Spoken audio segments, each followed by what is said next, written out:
সেটা 85,000 টাকা। মাশাআল্লাহ 85,000 টাকা বসিলা হাট থেকে বিক্রি হয়ে গেল। কোথায় যাবে? মোহাম্মদপুর যাবে। 85,000 টাকা।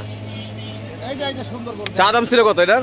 দাম চাইছিল 105, 1,05,000 95,000 চাইছিল, নিচের 85,000 দিয়ে 85,000 টাকা। নওগাঁ। আপনি গরু নওগাঁ থেকে কয়টা আনছেন গরু? 140টা গরু নিয়ে আসছি। 140টা? 140টা। 144 বেচছেন কয়টা? কেবল প্রথম সাইড করে বেচলাম। ও তাহলে প্রথম ক্রেতা। আপনার অনুভূতি কি? আপনার কাছে হাত মিলে। হ্যাঁ আচ্ছা না আছেন আমার দেশে গরু তো দেখলেন, সুন্দর সুন্দর গরু আছে, আসেন ইনশাআল্লাহ। আর এসে কি করবো? নেওয়া তো শেষ। নেওয়ার পরে তো মূল্য থাকে না। না না ভোট আবার আইবো, আমার কাছে যাইবো আরবো। ভোট দেওয়ার পরে যে মূল্য থাকে না, নেওয়ার পরে তখন তার সাথে মূল্য কম, সে তার নিবো না। 140টা।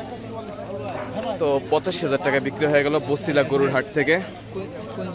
কত নিল ভাই? বিক্রি হয়নি।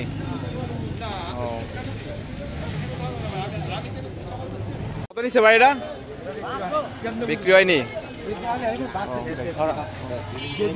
এটা কত নিল? একটা বিক্রি হয়নি। কয়টা আনছিলেন? 10টা আনছিলেন, একটা বিক্রি হয়নি।